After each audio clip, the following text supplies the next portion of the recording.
sibonisana isekhona esengenzeka.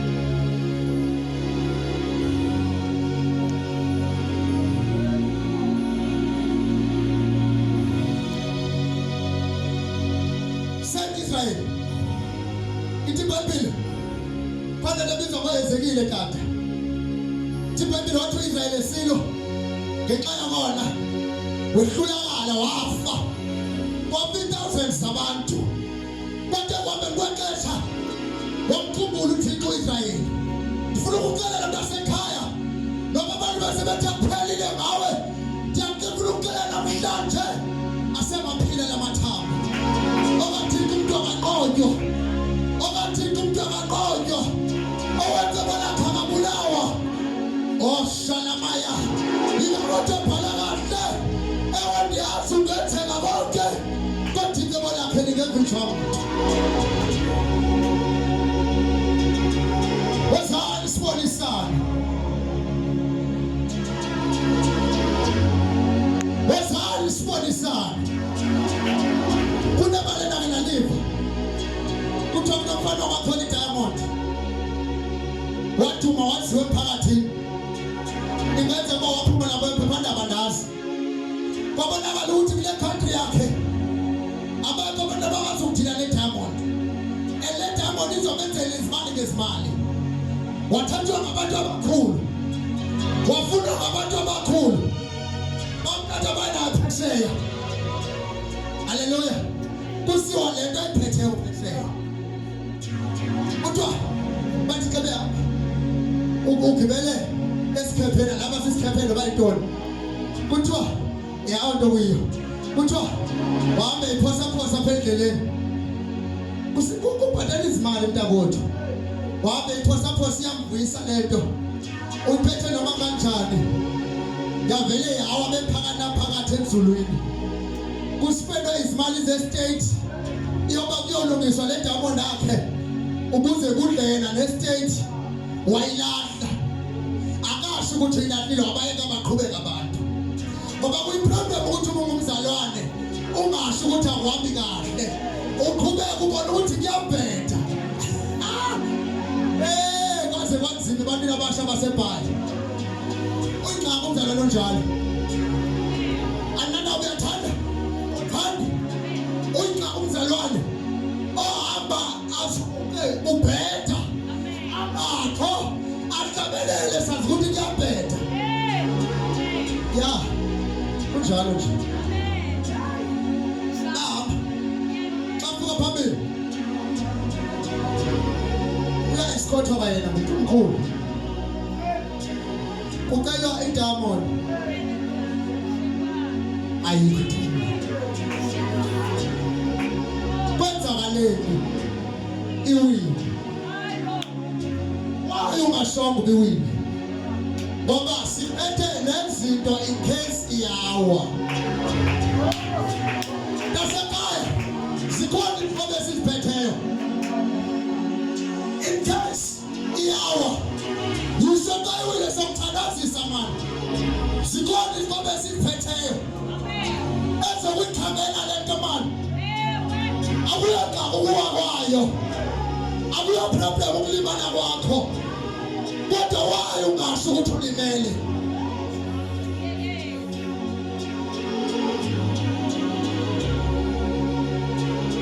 Akubonisa ndiyayithanda intombi elethobele ngazi noma kube bazi bayeminyaka kodwa yona ingcono ngoba kwawulithobele ngazi libonakala. Uyiproblem umuntu ophela ngaphakathi ongabonakaliyo futhi uyingozi nakuye udangerous.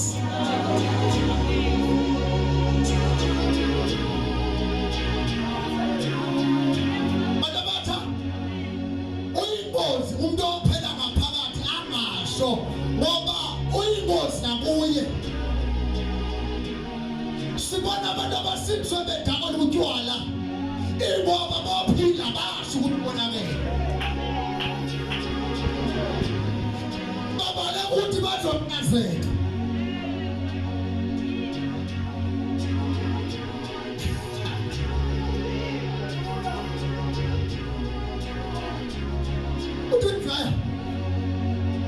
Wabaqoqa Isaya. Wathi ozali sibonisana. Kwabantu Isaya. Kuthe ukuhamba kwexesha wayibona lento. Ukuthi khona abantu abalahlekelwa lithemba lapha. Kukhona abantu abaswelekelweyo abafelweyo lapha. Kukhona abantu abanganabazali lapha. Uthi hayi ngoba umzali engekho woza sibonisane ikhonto esengenzeka. Khonto esengenzeka. Another wenza ngeredu bathi khonto esengenzeka. Another uzaleke kanjani bathi khonto engenzeka. Another babathethe bathina abantu ngawe bathi khonto esengenzeka. Another bafuthi abekho bathatha serious. Abekho bathatha iqalele into ethethayo. God is God esengenzeka. Woza sibonisana. Woza sibonisana. Wozali sibonisana. Noma sibovu obekasi usosihla.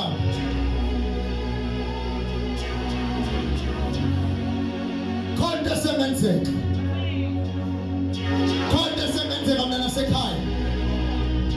Ikhonto esengenzeka. Wabe wabotsha uJosefa. Avalele ntongo abantu bagqibile ngaye. Baphela ngayo mali bana ngabantu abesebenza nabo. Ebukunganini.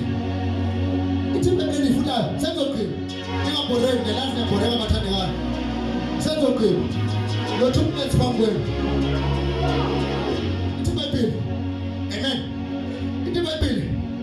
uJoseph esebenza kwaFaro mfowethu uhlangana nalo mama osihluphele uJoseph wena masibeke umama sibeke futhi bafesiya kwale ndaba esistory sika Joseph okuhlushwa kwakhe ngoba libale lithi amen masingene kulapha kulento sisengayo thi bayibhile ekhaya uJoseph yavalela amen bakhohlwe ngaye abantu ukuthi kwakhona into ekuthiwa uJoseph amen ndifuna ihloko sami sithi obayehova ngaqedwa owecebo lakhe akagqitywa noma bangakophela apho amanqele enkabi saze bagqibe noma abantu bebona uphuma endlini kuthiwa noma ngala university yakuya khona yavela ngeke bagqibe ungowecebo lakhe ithi bayibhile ndiyifunayo wavalele entilongweni esentilongweni waqala uJehova wakhumbuza abakhohlwayo ngayo ngokuthi kube mphakamisa wenza sure ingako noDavid uJehova uthi mtafule phambi kwesithazama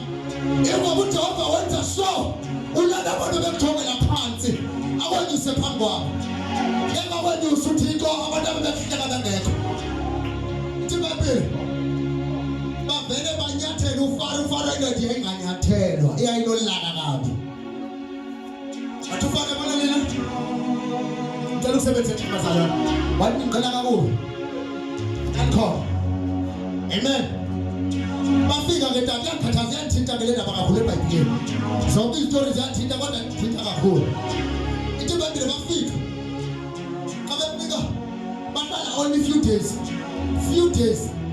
uJoseph akusho kuhle xesha kangakanani kodwa kuma 3 months ekhona uJoseph ngumphupho ndifuna siyazi into emsiletilongweni ngoba ungumphupho indlela yakhe yasentilongweni ngoba wayiphupha amaphupho uba wengazange aphuphe babeke bamdayisa abakhulu bakhe ngoba ifika entilongweni into eyayisentilongweni ayisaphupha iveli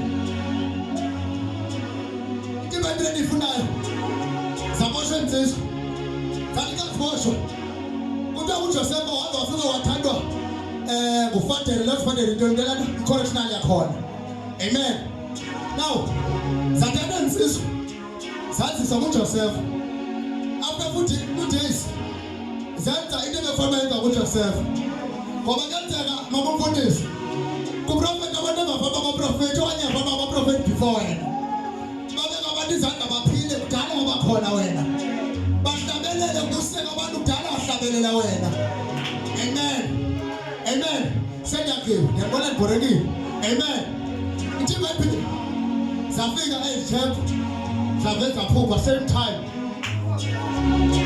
abantu uThixo uprovoka ifaith kaJoseph ngoba kenzeka sibethe izinto zihambe kahle ngoba bangathandaziyo suke zinewe sikuthandazayo ababa ngayinasekonzweni kusuke bengathi baphiliswa live washalamaya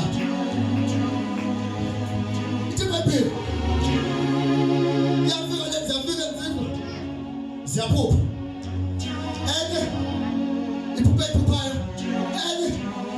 iphuphayo ziyafika uJoseph kuyehlala phansi uyayisemba for athi ngapha yeah because kwisolution kwaba bantu babona njengento ngayonto kwisolution akule family yakho ijethile nabangani bakho isolution naba bengakujongelanga ntweni nasemphakathini uyisolution ndiyaphuma manje uyabona nawe khona ihlangana empilweni yakho yonke into izamaya kulungwanto kodwa ngikuxelela uyisolution ngoba abantu bakujongela phansi ashala manje ziyafika insizwa ithengeni iphuphe kanje uthi loqala alifuna ukudlala abazalwane ithi uthi loqala uthi ngoba uzolibazisa angqibele ngawo uthi wena unganampa wakhohlwa ukuthi mboshiwe amazongqondo xa uphuma lapho uzofumana ipromotion uphinda abantu ngafaro wena usukhumbule kodwa xa ufika kwafaro usukhumbule uyabe ayibona abayizomsokolisa ngekaphume nasejele bengafa uthi wena lungiselela after 3 days uzobe ngqotywa wena kodwa baba yothu noma wonqeqela hayi man ubeka prophetic uzobalala umuntu ubeka yazile uzobalala imali yekuse ngoba ebena umbaleka Mose amen nathi bible nyani kwenzeka iphutha shame iyabekele after 3 days if le iphume ifike wafaro iphuma ipromotion iphinde umkhohle Joseph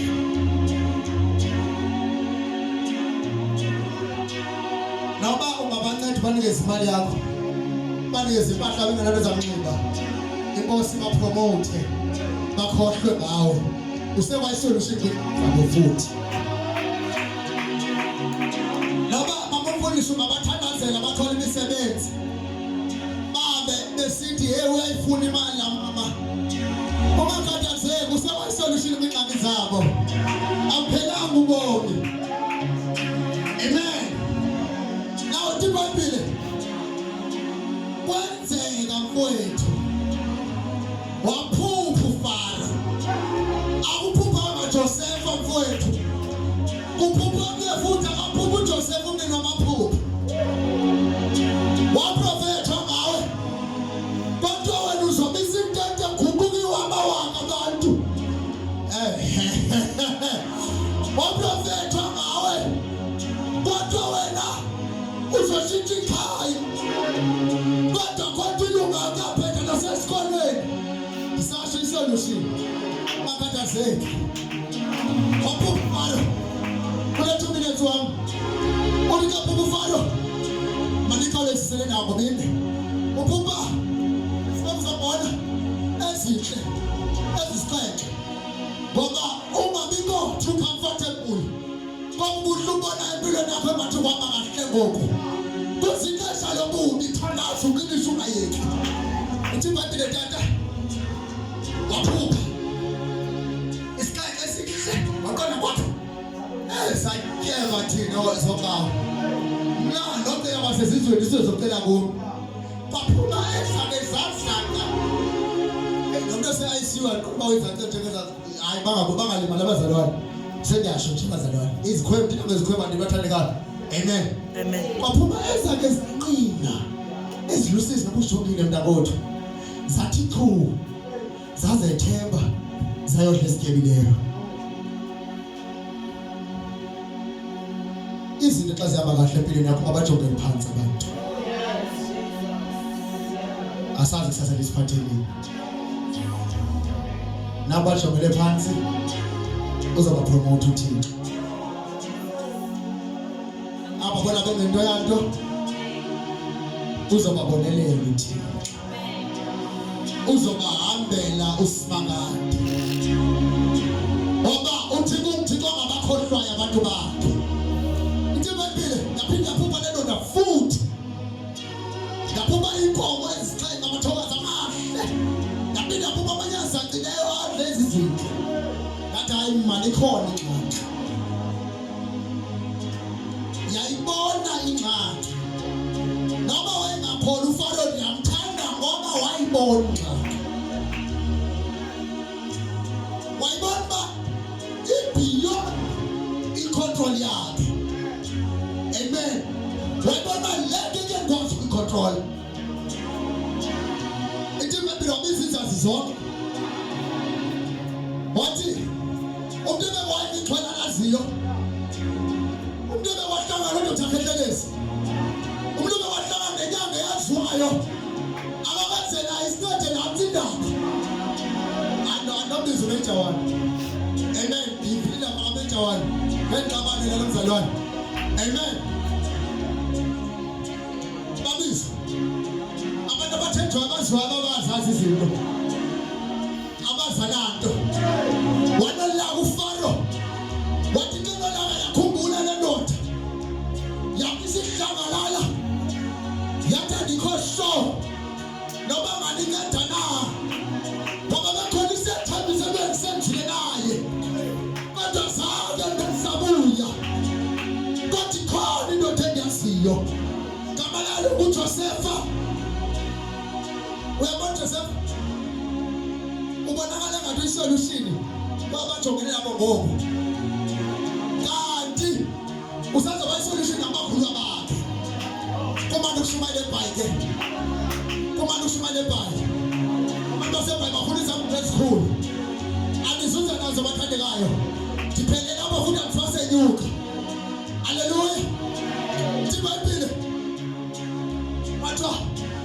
Bayinga la nifaro hayi man. Sisihlwe nguMoses. Sisonesi. Wadle ngulumkamu. Andikwazi nje ukukhupha. Abekho safe abantu around yena.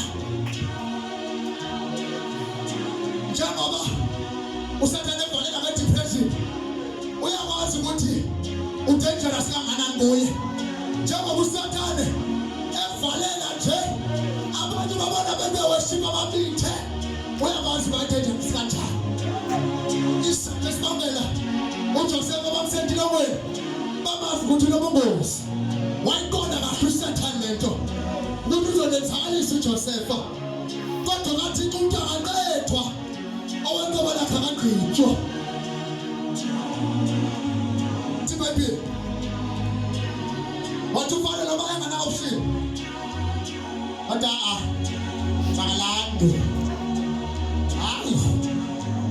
makalando wafika umkhonzi kaThixo wafika umfowabo kaThixo usabheka nje kanjalo umntakodwa wafika umfowabo kaThixo wayesiza abuya bathembe bantwini abuya ithembe belahlekile sakhala saphila isizwe kwenze njani owathixo umuntu akagqitywa owenhliziyo yakhe akagwodwa owenhliziyo yakhe akafaneleki owenhliziyo yakhe akakulezeleki owenhliziyo yakhe akabulaleki owenhliziyo yakhe akathakatheki.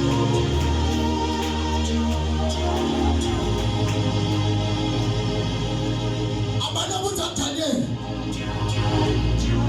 bakavalelele ngonyama sizithi ngonyama zibangani bakho bavalele besigebenga zibangani abangani bakho ushalamaya bathumele izilwane zifike zibangani bakho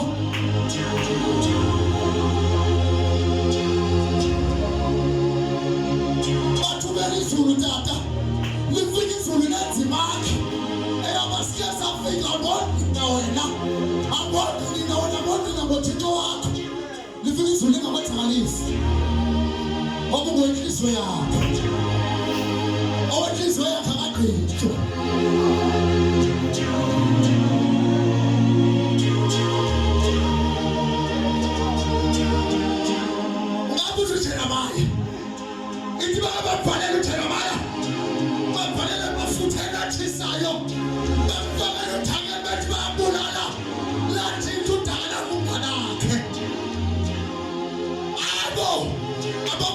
uMeshek noShithaki noAbednego bakabavalele emlilweni.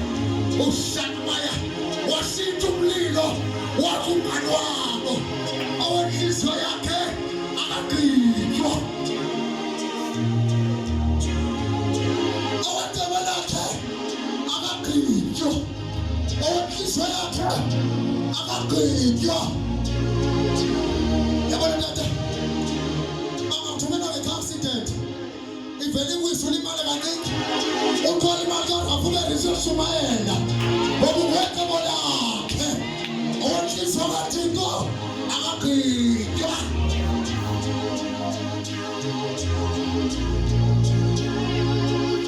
Akavaleleke owenhliziyo yakhe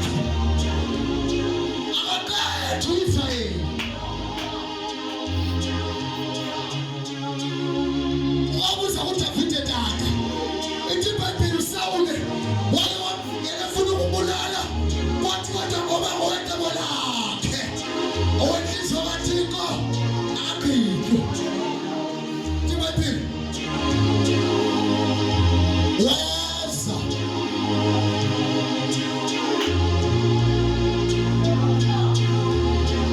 ngijonge ekhapeni isikoshe siyabonga ekhapeni. Siyakungani tata? Akuyino baba kungani? Hayibo, siyakungani. Asinje kungani.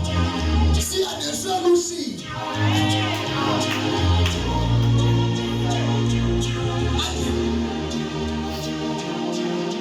Usuphathe isolution. Yena ngesibotshwa. Awutithethe namathandekayo. Ngithetha namawe usuke endlini enye. Ngithetha namawe usuke uRonaveli. Uyomemezela ngoJesu osindisayo. Uze nesolution ezindaweni zabantu. Aqedwe enhliziyo kaThixo. Uthi uzalazi izidakwa. Uthixo ashiya abantwana bakamfundisi. Ashiya abantwana bakadikoni. Ashiya abantwana bangabasebenzisa. Asebenzise wena kuze khululeke abantu, kuze khululeke iSouth Africa yonke. Kwenze njani ukwenhliziyo kaThixo? Owenhliziyo yakhe akaqedwa, owetaba lakhe akaginywa.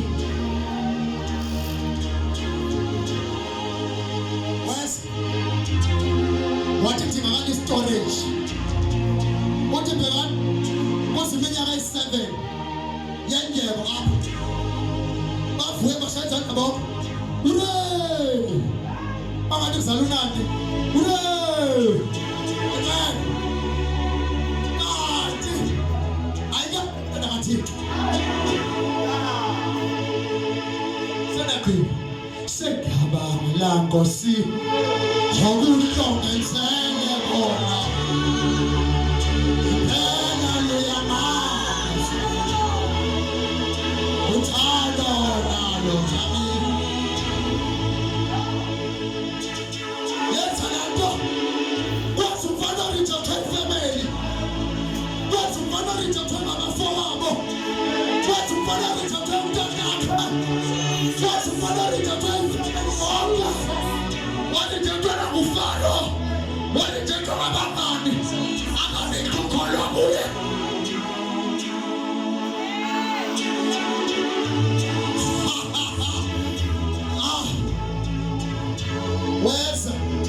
Whether the solution.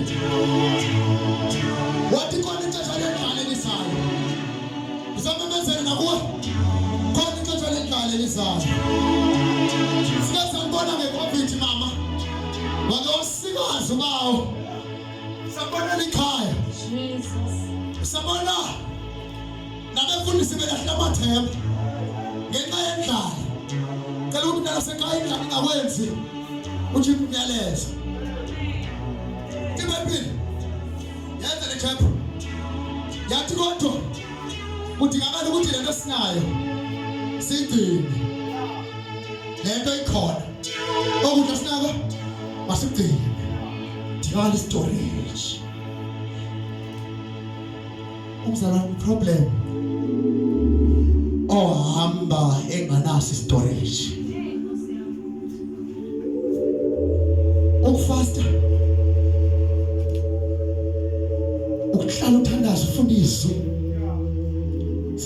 sakho. Ungayiki ukuthandaza. Noba kumnandi empilweni ngoba izinto zihamba kahle. Ungayiki ukuthandaza. Nakuba wena izinto zihamba kabi, ungayiki ukuthandaza. Wathi dinga le storage. And then go. Watufara mkhonzi kaThixo uyasithoba ufara because abantu abekuthoba phansi basazoza bazothoba kuwe. Uhamba kuzwana xa ungayazi into endiyithethayo. Uhambe uzocacisela kakuhle. Xa ungayiqondi le nto endiyithethayo, uhamba ukuze umfana oyihlala eca kwechibi. Ahlala iminyaka abantu bemnyube, abantu bengamboni njenganto. Abedlula ngekho nonke umncedisayo. Efuna ukungena echibini. Baxoxisana ngentsikelelo. Siyababona baba mabathende left and right nase-center. Abakuxeleli bayintoni secret. Siyababona bayaphumelela. Abayitho intoni secret. Kodwa sazokuhambela uThixo. Ibhayibheli ifundayo. Wathi uJosefa kudingakala umuntu, wathi uJosefa kudingakala umuntu onomoya kaThixo. Ukuthandaza abathandekayo. Ndinombuzo ofana nombuzo kaFaro. Singamthola phi na? Anomoya kaNkulunkulu. Singamthola phi na? Anomoya kaThixo. Singamthola phi na? Anomoya kaSimakade. Kodwa nayo isolution. Wozani sibonisana. Cela sifike ngenyawo ngiyathandaza. Wozani sibonisana. Ikhonto sengenzeka. Wozani sibonisane. Ikhonto senganyakaza. Wozani sibonisane. Ukhona ukukhulula khona ebonisaneni. Yakholelwa nokuThixo wemiqondiso. Yakholelwa kuThixo okhululayo. Wozani sibonisane. Noma simhlophe noma sibomvu. Uyasihlaba simhlophe. Shiyana khethu. Savala amehlo kanjalo. Cela ukuthandaza namhlanje. Awukathi ngiyamfuna uJesu. Kanti izinto ziphethe empilweni yami. Bekade ningazi into lephethe izinto kanje. Kodwa namhlanje mfowethu kaThixo. Ndiyayiqonda ibilelephi lento. Ndiyabile nafanele lo mfana obephethe le diamond. Into beniyiphethe yabe yalahleka. Ndiyamthanda umfowethu eBhayibhelini. Elithi iBhayibheli lathi nakuwa isebe lakhe wabisa. Wakhwaza wathi liwile. Nasekhaya ukwazi ukuqhubeka. Siyavuma siyahamba kakhulu izinto ngoku. Kodwa khona ixesha lendlala elizayo. Cela uthandaze nomuntu othi ndiyabile nalimali endleleni. Lawa lophuka. Khohlwa abantu abaseqa kwakho. Asiyazi imihle esiphila kuyo. Abesidukwini umntaka amaqhubela. Isedolobheni. Okuma muphume ebhankini kwa-Absa. Uyaphumla. Wavele wasweleka. Kunethi bathandekayo. Nawo amathunzi anabili. Ungafeli kule ndawo kuyo. Woza sibonisane. Noma leliphi inyala ebelenzekile. Kusemahlamba sombala. Cela ukuthandaza nomuntu othi ndiyabile nalimali endleleni. Lahamba lawa. Cela uthandaze nami umfowethu namhlanje sibonisane. Thomisana sakhe ngithandaze naye. Nami bethu aniphakamanga kangaka. Yena ngamanga phanga phambili. Nami bethu anapride kangaka. Ngeseni lapha ngaphambili ngiguqa ngamadolo. Liwile. Cela uze ngithandaze nawe. Liwile. Liwile mina nasekhaya. Kodwa mina ukuze sibonisane. Isengenzeka. Khona into esengenzeka. Nawu uJesu okhululayo. Cela uthandaza. Abantu abaningi banento eserious. Abafuna ukuthandazwa ngazo. very serious. Ufuna sibone imboniso kaThixo namhlanje. Ubale kuze ngaphambili. Wena unethi ufuna ibe serious. Unomuntu obona isibhedlela. Sifuna ukuthumela amandla omlilo ngoku. Oze sithandaze nawe. Wena izinto ezibhedlela empilweni yakho amahlangana into. Oze sithandaze nawe. Nangu umkhululo kuJesu. Othi nje nebe serious. Efuna uthandaze ngayo nami mfowethu. Oze sithandaze nawe. Khona into esebenzeka. Akabikho late. Inshallah.